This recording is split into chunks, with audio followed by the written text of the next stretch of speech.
This audio is about the two most fundamental forms of psychological defense.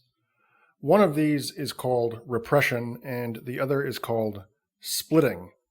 You've all heard of repression, but I really doubt that you have all heard of splitting. Splitting, however, is the more fundamental psychological defense. Let me discuss each. To repress is to drive into the unconscious. So an idea is causing you pain, and either that idea, along with its emotional valence, are driven into the unconscious, or what happens more often is simply that the idea is kept in consciousness, but its emotional valence, its various emotional resonances and significances are shorn from it. They are stripped from it, and they are driven into the unconscious, so that the idea, the nakedly factual but emotionally hollowed out conceit, remains in consciousness and can thus serve the logical and epistemic functions that it is meant to serve, but it has been stripped of its emotional meaning, and in that way it no longer poses the threat to the ego, to the psychological integration of the subject that it previously posed.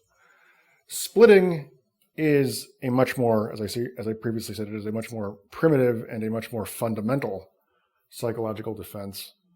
And what is splitting? Well, repression involves a kind of splitting. It involves what might be called vertical splitting. It involves a splitting, a bifurcating of the psyche into a conscious and an unconscious part. So the conscious is what is not repressed, and the unconscious is what is repressed.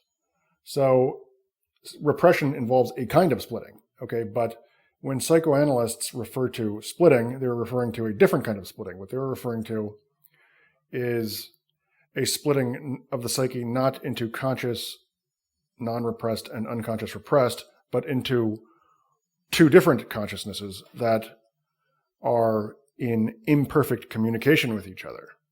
So in the case of splitting, what will happen is everything remains conscious, but consciousness itself has been split into two hemispheres, or two semi-autonomous spheres of activity.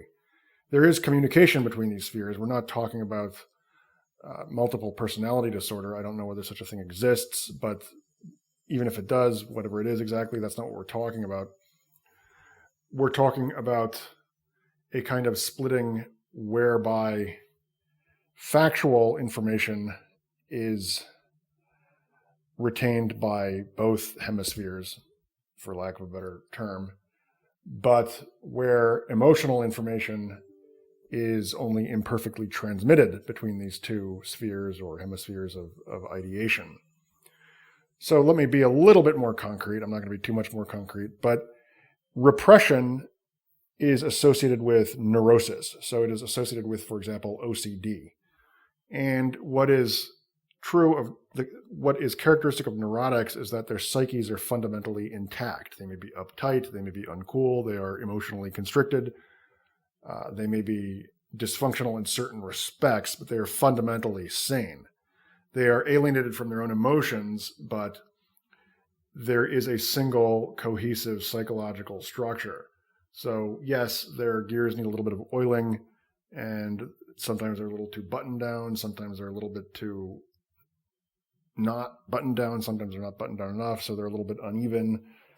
They're emotionally not particularly well integrated by definition. There are disturbances, but these disturbances are internal to a fundamentally intact structure. Now, splitting is associated with psychosis. Okay, so neurosis is about alienatedness from one's own emotions. It is not about alienatedness from reality. It is not about loss of sanity, or if it is about loss of sanity, it's about what you might refer to as loss of emotional sanity, but not loss of intellectual sanity. Psychosis is just about loss of sanity, full stop. It's about alienatedness from reality. And if you've ever known, and you all have, but if you've ever known somebody with borderline personality disorder, they are textbook examples of splitters. of people who split. So with these people, this person could be your girlfriend or boyfriend, I guess. But I have to speak from my own experience, my own clinical experience, which happened to involve females, and my own personal experience, which also involved females. It involved females to the extent that it concerned this particular condition. And what was striking was that, these could be people who were, at least in some cases, deeply sane, or at least so it seemed. And then, they could be just as insane as they were sane, and yet while they were in their insane moments, and we're not dealing with psychopathy, okay, we're not dealing with an absence of morality. We were dealing with, there was an element or a heavy element of psychopathy, but they were not psychopaths. There was psychopathization. There was some psychopathization, a not inconsiderable amount, but that was not fundamentally the configuration. It was like psychopathy in some respects, but they were, unlike the psychopath who's a fraud, who's a dud emotionally, who's hollow. These people were definitely not hollow, far from it, not in any way, shape, or form. And their conditions mimicked that of the psychopath in that they had a kind of emotional fluidity, and in some ways superficiality, similar to the emotional superficiality, similar to that of the psychopath. But it wasn't really that they were emotionally superficial. It's that they had two distinct emotional configurations that they could vacillate between, and they actually had very deep emotions, and sadly for me, all too deep emotional ties to other people who they tend not to leave alone even after you want them to. So these are now Freud talks about this a lot. He doesn't use exactly these terms, but in the book Totem and Taboo, he talks about, well, look, in the case of the civilized person, in the case of the modern neurotic, what happens is he will drive his anger or his verboten lusts or whatnot into his own unconscious, and they will kind of emerge circuitously, or they will emerge in these veiled forms. They may emerge through passive-aggressive behavior, or they may be discharged through symptoms.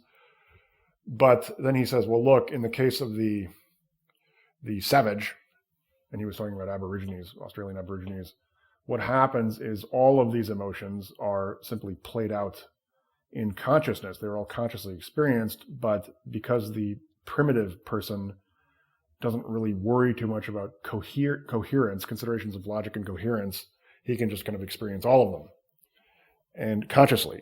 Whereas the fundamentally sane but deeply neurotic modern person is concerned with coherence, and he conditionalizes his consciously experiencing emotions on their fitting into some relatively consistent narrative that he's woven for himself. In any case, now where Freud might not, it's not that he was wrong, but what he might not have emphasized with adequate strength, at least not for latter-day readers, is that, splitting is by no means the exclusive property of the savage, far from it. And I guess that was actually probably his point. I mean, he wrote about these primitive people as a way of saying that we are still them. In fact, that was really his whole point. So I'm kind of doing him an injustice. In any case, what was just staggering to me is, I had read Freud, I'd studied him very closely, and he described various impulses, and he said, well, when you look within yourself, you see these vestiges of these various savage and sadistic impulses. And yes, and I did indeed see such vestiges. I saw these impulses within myself in a muted form.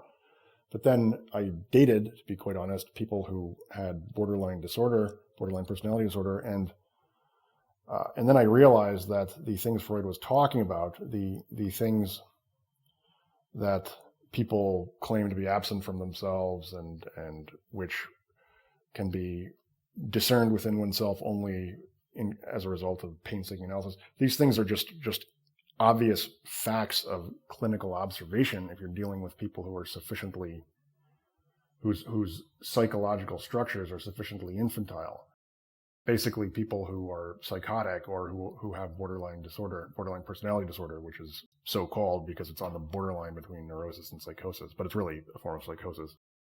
And it's really quite striking because all of the conditions that in a fundamentally sane but slightly neurotic person are realized in this very, very embryonic form are in the case of someone with borderline personality disorder, not bipolar, borderline personality disorder. They in the latter, they are represented behaviorally just with astounding clarity.